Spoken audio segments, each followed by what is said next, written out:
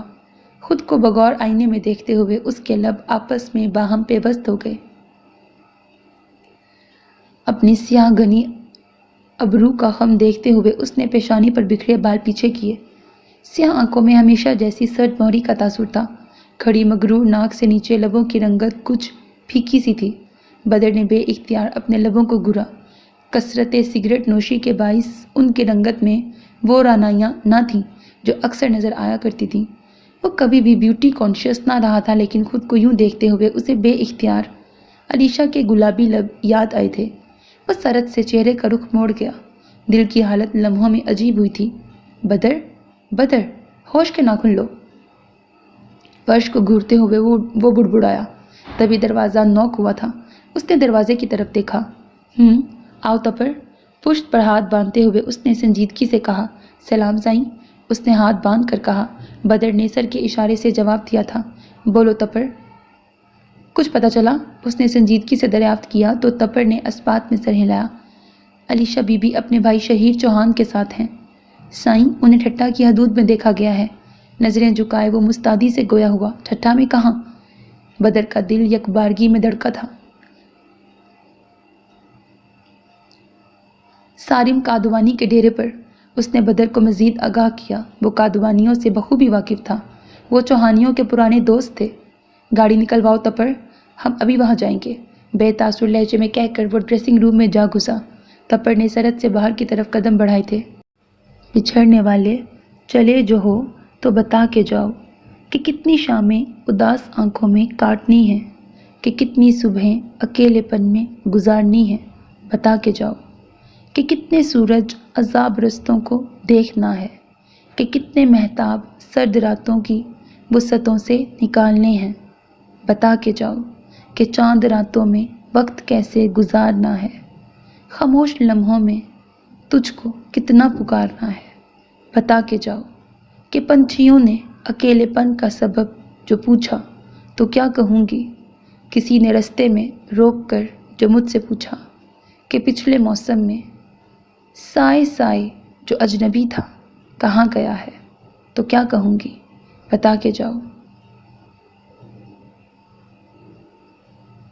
کہ آنکھ برسی تو موتی کون چنا کرے گا، اداس لمحوں میں دل کی دھڑکن سنا کرے گا، بتا کے جاؤ کہ اب رویوں کی چال کیا ہو، جواب کیا ہو، سوال کیا ہو، عروج کیا ہو، زوال کیا ہو، نگاہ، رخسار، زلف، چہرہ، نڈھال کیا ہو، بتا کے جاؤ کہ میری حالت پہ چاندنی کھلکھلا پڑی تو میں کیا کروں گی، بتا کے جاؤ کہ میری صورت پہ تیرگی مسکرا پڑی تو میں کیا کروں گی، بتا کے جاؤ کہ تم کو کتنا پکارنا ہے، بچھڑ کے تجھ سے یہ وقت کیسے گزارنا ہے، اجاڑنا ہے، نکھارنا ہے، بدن کو کتنا سنوارنا ہے، چلے جو ہو تو بتا کے جاؤ۔ لب سیے وہ کسی انگارے کی مانند دہکتی آنکھوں سے اس کا چہرہ دیکھ رہی تھی۔ اپنے دل سے مجبور ہو کر وقار شاہ پھر بھی اسے ہاسپٹل لے کر گئے تھے، لیکن انہوں نے بھی عالم کے الفاظ کی تصدیق کر دی تھی۔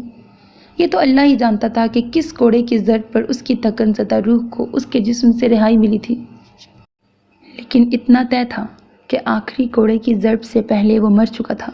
اس کی لاش کیا آئی زہرا کی آنکھ بھی خشک ہو گئی۔ ویران آنکھوں سے اس نے بارہا اس کا چہرہ دیکھا تھا، وہ ولید شاہ کا چہرہ اس کے نقوش اپنی آنکھوں میں بھر لینا چاہتی تھی، جو ہمیشہ کے لیے منو مٹی تلے دفن ہو جانے والا تھا۔ رات گزر چکی تھی اور وہ ساری رات اس کی چارپائی کی پٹی سے لگی بیٹھی رہی۔ کمر اکڑ چکی تھی، ٹانگیں جڑ گئی تھیں، لیکن زہرا نور وہاں سے ہلنے کو تیار نہ تھی۔ وہ وجود اسے سکون دینے کی بات کرتا تھا، وہ تو ہمیشہ کے لیے اس کا سکون اپنے ساتھ ہی لے گیا تھا۔ اس کا لٹھے کی مانند سفید چہرہ دیکھتی زہرا نے ایک بار پھر اپنی آنکھیں رگڑ ڈالیں، یوں جیسے اسے خوف تھا کہ اگر بھر آئی تو منظر دھندلا جائے گا۔ فجر کی اذانیں شروع ہو چکی تھیں۔ نماز کی ادائیگی کے بعد وہ چلا جانے والے تھا۔ یا نہیں؟ اس کے اپنے اسے وہاں سے لے جانے والے تھے۔ وہاں اور بھی شور تھا، کوئی رو رہا تھا، کوئی بول رہا تھا، کوئی افسردہ تھا، لیکن زہرا کی سماعتوں میں بس اسی دشمن جاں کی سرگوشیاں گونج رہی تھیں جو یوں بیچ راستے میں اسے تنہا کر گیا تھا۔ زہرا، میرا یقین کرو، میں تم سے بہت محبت کرتا ہوں، وہ اس کے سامنے گڑ گڑا رہا تھا۔ زہرا کا دل ماتم کر رہا تھا، دھڑکنوں کے بین اگر ولید شاہ سن لیتا تو شاید اس کی سماعتیں پھٹ جاتی، لیکن وہ سنتا بھی تو کیسے؟ حصے سماعت سے محروم جو ہو چکا تھا، ورنہ لبوں کو جوڑے وہ جو خاموشی سے اسے تک رہی تھی، اسے روتا دیکھنا ولید شاہ کو گوارا ہی کب تھا؟ جیسے جیسے وقت گزر رہا تھا، زہرا کی حالت بگڑ رہی تھی۔ اس کے ساتھ گزرے ماہوں سال کسی فلم کی ریل کی مانند اس کی آنکھوں کے سامنے چل رہے تھے۔ میں نے کچھ بھی جان بوجھ کر نہیں کیا، وہ اس کے سامنے سراپا شرمندگی بنے کھڑا تھا۔ زہرا کو لگا اس کی سانسیں رک رہی ہیں۔ زہرا، میری بات سنو، ایک بار، پلیز ایک بار۔ اس سے التجائیں کرنے والا اب اسے سن نہیں رہا تھا، وہ اسے دیکھ نہیں رہا تھا۔ بھلا ایسا کب سوچا تھا اس نے؟ زہرا نے تو تصور بھی نہیں کیا تھا کہ وہ اس شخص کا خود کو نہ دیکھنا یوں اس طرح سے دیکھے گی۔ وہ ہارنے لگی، تھکنے لگی۔ اس نے سرخ آنکھوں سے وہاں آتے وقار شاہ کو دیکھا تھا۔ انہوں نے خواتین کو چہرہ ڈھانپنے کے لیے کہا تو زہرا نے تڑپ کر سر اٹھایا۔ تو کیا وقت آن پہنچا تھا؟ سینے میں قید اس کا دل کسی زخمی پنچھی کی مانند پھڑپھڑانے لگا۔ ایک بار پھر ولید شاہ کی طرف دیکھا، لیکن اس بار ایک دھند سی آنکھوں کے سامنے آ گئی۔ اس نے تیزی سے آنکھیں صاف کی، لیکن ایک بار پھر نظر دھندلائی تھی۔ تو یعنی وہ رو رہی تھی؟ اس نے خود سے سوال کیا۔ اگلے ہی پل اس نے نفی میں گردن ہلائی تھی۔ نازیہ بیگم نے اس کے قریب آ کر اس کی ڈھلتی چادر اس کے سر پر اڑائی، لیکن وہ اپنے ہوش میں نہیں تھی۔ وہ اس کی آنکھوں کے سامنے اسے لے جا رہے تھے۔ اسے ان سب پر موت کے فرشتوں کا گمان ہوا۔ زہرا کو اپنے حلق میں آنسوؤں کا پھندا سا اٹکتا محسوس ہوا۔ نہیں نہیں سرکار، نہیں! نازیہ بیگم کا ہاتھ جھٹکتی وہ اس تمام دورانیے میں پہلی بار چلائی تھی۔ بالی کو بھی آگے بڑھنا پڑا۔ چھوڑ دو، اسے مت لے کے جاؤ، خدا را چھوڑ دو میرے سرکار کو۔ وہ پھر سے چلانا چاہتی تھی، لیکن اس کی آواز شدت غم سے حلق میں ہی اٹک گئی۔ اچھا نہیں لگتا میں تمہیں؟ وہ پوچھ رہا تھا۔ زہرا جواب دینا چاہتی تھی، لیکن آنسوؤں نے اسے کچھ بولنے ہی نہ دیا۔ اس کا دماغ سائیں سائیں کر رہا تھا۔ ہم اپنی الگ دنیا بسائیں گے۔ اس کے حواس معطل ہو رہے تھے، حلق میں کانٹے سے اگتے محسوس ہو رہے تھے۔ کچھ بھی نہیں ہوگا میری جان، ہم بہت خوش رہیں گے۔ وہ اس کے قریب تھا، بے حد قریب۔ زہرا کی آنکھیں پکے پھوڑے کی مانند دکھ رہی تھیں۔ سرکار مت جائیں، آپ نے کہا تھا، یاد کریں۔ اس نے ایک بار پھر چیخنے کی کوشش کی۔ زہرا کو لگا اس کی آنکھوں کے سامنے اندھیرا چھا رہا ہے۔ اس نے دھندلی ہوتی آنکھوں سے لمحہ بلمحہ دور ہوتے اس ہجوم کو دیکھا جو ولید شاہ کا جنازہ لے جا رہا تھا۔ ایک بار یہ سزا ختم ہو جائے پھر سب ٹھیک ہو جائے گا۔ کچھ ٹھیک نہیں ہوا تھا، کچھ بھی تو نہیں۔ سزا ختم نہیں ہوئی تھی۔ سزا ختم ہونے سے پہلے وہ خود ختم ہو گیا تھا، سب ختم ہو گیا تھا۔ ولید شاہ اور زہرا کی کہانی کا مرکزی کردار مر چکا تھا، لیکن اپنی داستان عشقم میں وہ ایسا کردار تھا جو مر کر جی اٹھا تھا۔ فقط الف ہی کا تو فرق تھا۔ لوگ کہہ رہے تھے کہ ولید شاہ مر چکا ہے، لیکن زہرا جانتی تھی کہ وہ مرا نہیں، امر ہو گیا ہے۔ ہاں، وہ امر ہو گیا تھا۔ وہ ہمیشہ ہمیشہ کے لیے زہرا کے دل پر نقش ہو چکا تھا۔ الفاتح دعا کے لیے ہاتھ اٹھائے اس نے زیر لب فاتحہ پڑھی تھی۔ آنسو خود بخود آنکھوں سے نکل کر گالوں پر پھسلتے چلے گئے۔ چہرے پر اذیت رقم تھی۔ اپنے باپ کے لیے دعائے بخشش مانگتے ہوئے اس کا دل لرز رہا تھا۔ کتنا عجیب ہے نا، وہ جن کے بچھڑنے کا تصور ہم خواب میں بھی نہیں کر پاتے، موت انہیں بھی ہم سے جدا کر دیتی ہے۔ وہ صرف سوچ سکی تھی۔ شہید اس کی پشت پر کھڑا خود بھی نم آنکھوں کو جھکائے باپ کے لیے دعا کر رہا تھا۔ سورج طلوع ہو چکا تھا، اس کی روشنی ہر سو اپنے وسیع پر پھیلا چکی تھی۔ قبرستان میں آگے درختوں کے عقب سے آتی چڑیوں کی چہچہاہٹ طلوع سحر کی نوید سنا رہی تھی۔ چہرے پر ہاتھ پھیر کر علیشا نے سر پر ٹکا دوپٹہ درست کیا، پھر شہید کی طرف پلٹی۔ چلیں؟ اس نے آہستگی سے پوچھا۔ آئیے۔ شہید نے اس کے لیے راستہ بنایا، پھر اس کا ہاتھ تھام کر وہ اونچی نیچی قبروں کے درمیان بمشکل راستہ بناتی قبرستان کے گیٹ سے باہر نکل آئی۔ ان کی گاڑی تھوڑے ہی فاصلے پر کھڑی تھی۔ علیشا نے پلٹ کر ایک نظر قبرستان پر ڈالی، پھر افسردہ سی ہوتی گاڑی کی طرف بڑھ گئی۔ ابھی اس نے چند قدم ہی اٹھائے تھے کہ قبرستان کی دیوار کے ساتھ مڑتی سڑک سے ایک دھول اڑاتی سیاہ لینڈ کروزر ایک جھٹکے سے اس کے سامنے آ کر رکی تھی، جس کے پیچھے اسی سڑک پر اس کے گارڈز کی جیپس کے ٹائر بھی چڑچڑائے تھے۔ مقابل کو گاڑی سے اترتے دیکھ علیشا کا دل یک لخت دھڑکا۔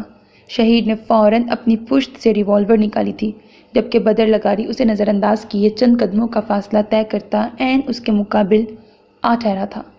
ڈارک براؤن شلوار سوٹ میں ملبوس وہ اپنی آنکھوں میں غرور کا جہان آباد کیے اس کے سامنے، ہاں نگاہ کے عین سامنے آ کھڑا ہوا تھا۔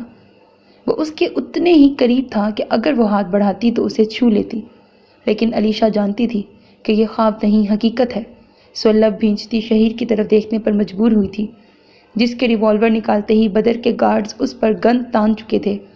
علیشا ایک قدم پیچھے ہٹتی پلٹی اور شہیر کے ہاتھ سے ریوالور جھپٹ لی۔ اگلے ہی پل اس نے وہ ریوالور بدر پر تان لی تھی۔ نتیجتاً بدر کے گارڈز کی گنز کا رخ اس کی طرف ہو گیا تھا۔ ہمیں یہاں سے جانے دیں، ورنہ اس دن آپ کی ہتھیلی میں سوراخ کیا تھا، آج آپ کے دماغ میں کر دوں گی بدر لکاری۔ بھوری آنکھوں کی نم پلکیں جھپکاتی وہ بے خوفی سے گرائی تو دلچسپ نظروں سے اس کی طرف دیکھتا وہ مبہم سا مسکرایا۔ اگلے ہی پل اس کی مسکراہٹ سمٹی تھی اور اس نے اپنے گارڈز کو گھورا۔ اپنی گنز نیچے کرو، ہاتھ سے اشارہ کرتا وہ سرد لہجے میں چلایا تو انہوں نے ایک دوسرے کو دیکھتے ہوئے ہاتھ نیچے گرا لیے۔ اور تم علیشا چوہان، اگر سوراخ کرنا ہی چاہتی ہو تو دماغ کیوں، یہاں دل میں کرو نا۔ سیاہ آنکھوں میں بے باکی سمو کر اس کے مزید قریب ہوتا وہ ریوالور اپنے سینے پر ٹکاتے ہوئے بولا تو علیشا کے ہاتھ کانپنے لگے۔ شہید نے پریشان کن نظروں سے بہن کی طرف دیکھا۔ بدر کی جانب دیکھتی علیشا کی آنکھوں میں گلال اترنے لگا۔ میں گولی چلا دوں گی بدر، اس کی جانب دیکھتے علیشا کے لب پھڑپھڑائے تھے۔ میں منتظر ہوں بیوی، وہ مکمل اعتماد سے کہہ رہا تھا۔ نظروں کا مرکز اس کا گلابی چہرہ تھا۔ دن کی روشنی میں اس کی تھوڑی پر زخم کا نشان ایسے ہی واضح تھا جیسے چاند کو لگا گرہن۔ آپا گن نیچے کریں، شہیر اس کے قریب آتا دھیمی آواز میں بولا۔ تم درمیان میں مت آؤ شہیر سائیں، وہ جو کسی کا نام لینا پسند ہی نہ کرتا تھا، علیشا کی نسبت سے اس کے نام کے ساتھ لفظ سائیں لگا رہا تھا۔ بدر نے ایک سرد نگاہ اس پر ڈالی تو شہیر نے اسے گھورا۔ شلوار سوٹ میں اس کی دراز قد و قامت واضح تھی، چوڑا سینہ اس کی مضبوطی کو ظاہر کر رہا تھا۔ علیشا نے ایک نظر اس کے بائیں ہاتھ پر ڈالی جس پر سفید پٹی بندھی ہوئی تھی۔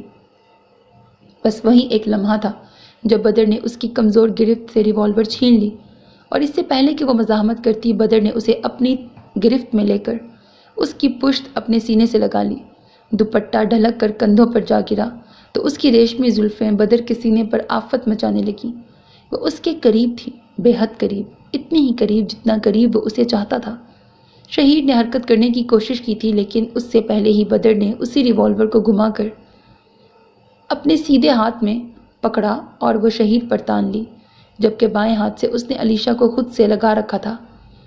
ریوالور کا رخ شہید کی طرف دیکھ کر علیشا کی روح کانپ گئی۔ نہیں بدر، بدر نہیں پلیز! اس کی گرفت سے آزاد ہونے کی کوشش میں وہ مچل اٹھی۔ خبردار حرکت نہیں کرو ورنہ گولی چل جائے گی۔ قدرے جھک کر اس نے سفاکی سے سرگوشی کی تو علیشا نے سر اٹھا کر اسے دیکھنے کی کوشش کی۔ گلابی آنکھوں سے آنسو ٹوٹ کر شفاف گال پر پسلا تھا۔ نہیں پلیز، اس کے لب پھڑپھڑائے۔ یہ انتہائی نیچ حرکت ہے سردار سائیں، آپ یوں زور زبردستی نہیں کر سکتے۔ خود کو مضبوط کرتا شہیر چلایا۔ اپنے بارے میں کیا خیال ہے؟ سردار بدر لکاری کی بیوی کو اس کی غیر موجودگی میں اغوا کر لینا کیا اخلاقی حرکت ہے شہیر سائیں؟ شہیر کی طرف ہز اٹھاتی نظروں سے دیکھتا وہ سرد لہجے میں پھنکارا تو علیشا تڑپ اٹھی۔ کسی نے مجھے اغوا نہیں کیا، میں اپنی مرضی سے گئی تھی، وہ چلائی۔ اس کی گرفت میں علیشا کے کندھے دکھنے لگے تھے۔ تم میری ہو، میری بیوی ہو، میری مرضی بھی، پھر مرضی بھی میری ہی چلے گی۔ علیشا لگاری، تم کس مرضی کی بات کر رہی ہو؟ اسے اپنی گرفت سے آزاد کرتا وہ سنجیدگی سے بولا۔ ریوالور بہت آہستگی سے نیچے کر لی تھی۔ جو وہ چاہتا تھا وہ ہو چکا تھا، سو نرمی سے اسے خود سے الگ کر دیا تھا۔ اس کے جواب نے علیشا کے تن بدن میں آگ سی لگا دی تھی۔ کیوں چلے گی آپ کی مرضی؟ آپ ہیں کون؟ غصے کے عالم میں اس کے سینے پہ دونوں ہتھیلیاں جما کر اسے پیچھے دھکا دیتی وہ چلائی، جبکہ علیشا کی جرت پر بدر کے گارڈز سمیت شہیر بھی حیران ہوا تھا۔ آپا رک جائیں۔ اس نے اسے تھامنے کی کوشش کی تو علیشا نے بری طرح اس کے ہاتھ جھٹکے۔ چھوڑو مجھے، آج پوچھ لینے دو مجھے کہ یہ خود کو سمجھتے کیا ہیں۔ پھر سے اس کے مقابل آتی وہ گرائی۔ بدر کی آنکھیں مزید سیاہ ہوئی تھیں۔ کیا لگتا ہے آپ کو؟ کیا کر سکتے ہیں آپ؟ اس کو ناپسندیدگی سے دیکھتی وہ پھنکاری۔ بدر لب بھینچے خاموش کھڑا تھا۔ زبردستی قید کر سکتے ہیں، زبردستی ساتھ رکھ سکتے ہیں، لیکن زبردستی محبت نہیں کروا سکتے آپ۔ آنکھوں کی پلکیں جھپکائے بغیر اس کی سیاہ آنکھوں میں دیکھتی وہ اس کے سینے پر شہادت کی انگلی رکھتے ہوئے للکارنے والے انداز میں بولی، سن رہے ہیں بدر لغاری؟ سن سکتے ہیں تو سن لیں، آپ مجھے خود سے محبت پر مجبور نہیں کر سکتے۔ نفرت سے کہتے ہوئے علیشہ کی آنکھ سے ایک آنسو نکلا تھا۔ ایک تلخ نگاہ اس کے بے تاثر چہرے پر ڈالتی وہ پلٹنے لگی جب بدر نے ایک جھٹکے سے اسے دونوں بازوؤں سے تھام کر اپنے سامنے کیا تھا۔ کہہ دیا جو کہنا تھا؟ اس کی بھیگی آنکھوں کو تکتا وہ جذبات سے آری لہجے میں پوچھ رہا تھا۔ اس کے سوال پر علیشہ کے گلے میں گلٹی ابھر کر معدوم ہوئی۔ اب تمہیں میرے ساتھ چلنا پڑے گا، وہ قطعیت بھرے لہجے میں بولا تو علیشہ نے فوراً نفی میں سر ہلایا۔ نہیں جاؤں گی، بس اس کی۔ اس کا یوں رونا بدر کو مزید وحشی کر رہا تھا۔ وہ اسے سمیٹ لینا چاہتا تھا، نرمی سے، محبت سے، شدت سے، لیکن وہ لڑکی مسلسل اس کا ضبط آزما رہی تھی۔ میں تم سے پوچھ نہیں رہا، میں تمہیں بتا رہا ہوں، سنجیدگی سے کہتے ہوئے اس نے علیشہ کو اپنے ساتھ گھسیٹا۔ شہیر سرت سے ان دونوں کی جانب لپکا جسے روکنا گارڈز کے لیے کچھ مشکل نہیں تھا۔ چھوڑ دیجئے مجھے، میں نہیں جاؤں گی، بدر چھوڑ دیجئے۔ اپنی کلائی چھڑوانے کی کوشش کرتی وہ بھرائی ہوئی آواز میں چلائی۔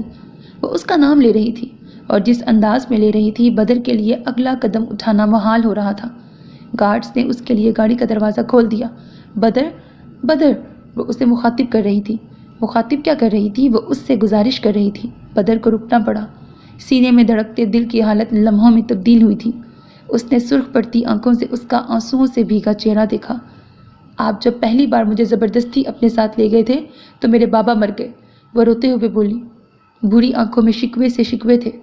آپ آج دوسری بار یہ زبردستی کر رہے ہیں، پھر میرا بھائی مر جائے گا، کہتے ہوئے اس کی آواز پھٹ گئی۔ بدر کو لگا مقابل کھڑی عورت نے اسے چابک مارا ہے۔ اس کے چہرے پر، اس کی آنکھوں میں خوف تھا۔ وہ جس نے کبھی تمنا کی تھی کہ علیشہ چوہان کی آنکھوں میں خوف دیکھ سکے، وہ آج اس کی آنکھوں میں خوف دیکھ کر تکلیف میں گر گیا تھا۔ بہت آہستگی سے اس نے علیشہ کا ہاتھ چھوڑ دیا۔ وہ تیزی سے پلٹی اور شہیر کی جانب بھاگی۔ شہیر سائیں کو چھوڑ دو، بدر نے بنا پلٹے کہا۔ اس کے حکم کی فوراً تعمیل ہوئی تھی۔ چلو شہیر، چلو یہاں سے، علیشہ نے شہیر کا بازو ہلاتے ہوئے کہا تو شہیر نے علیشہ کے گرد بازو پھیلا کر ایک نظر بدر پر ڈالی، پھر اسے لیے وہ اپنی گاڑی کی طرف پلٹ گیا۔ بدر نے کافی سختی سے گاڑی کے دروازے کو جکڑ لیا۔ اگر وہ بیان کرتا تو شاید سن کر دیوار بھی رو پڑتی۔ ہاں، اتنی ہی تکلیف محسوس کر رہا تھا وہ۔ لب بھینچتے ہوئے بدر نے گردن گھما کر علیشہ کی طرف دیکھا۔ اس کی آنکھیں لہو رنگ ہو چکی تھیں۔ علیشہ، وہ نہ چاہتے ہوئے بھی بولا تھا۔ ہاں، وہ پکارنا نہیں چاہتا تھا، جھکنا تو اس کی سرشست میں تھا ہی نہیں، لیکن اس کے باوجود اس نے محبت سے مجبور ہو کر اسے پکارا تھا۔ علیشہ، مت جاؤ۔ سرخ آنکھوں سے اس کی پشت کو تکتا وہ بھاری ہوتی آواز میں بولا۔ اس کے مضبوط لہجے میں گزارش تھی۔ حیرت کا مقام ہی تو تھا کہ بدر لغاری کسی سے درخواست کر رہا تھا، لیکن مقابل بھی علیشہ تھی، علیشہ چوہان۔ دل کے درد پر ضبط کرتی وہ گاڑی میں بیٹھ گئی۔ بدر نے بے یقینی کسی کیفیت میں نظروں سے دور ہوتی گاڑی کو دیکھا۔ اس کی استدا رد ہو چکی تھی۔ اس لڑکی نے بے رخی کی حد کی تھی۔ اس نے اسے پلٹ کر دیکھا تک نہ تھا۔ بدر کو اپنی پلکوں پر کچھ نمی سی محسوس ہوئی۔ وہ سرت سے گاڑی میں بیٹھ گیا۔ تم سے بچھڑا ہوں تو رویا ہوں، ورنہ کل تک رونے والوں کو میں فنکار کہا کرتا تھا۔ سو میرے عزیز listeners, this was the end of this episode, hope that you like it. اپنا بہت خیال رکھیے گا نیک تمناؤں کے ساتھ۔ اللہ حافظ، and don't forget to subscribe to my channel because that's how you can encourage me and that's the only kind of support and encouragement which I want from all of you. اللہ حافظ۔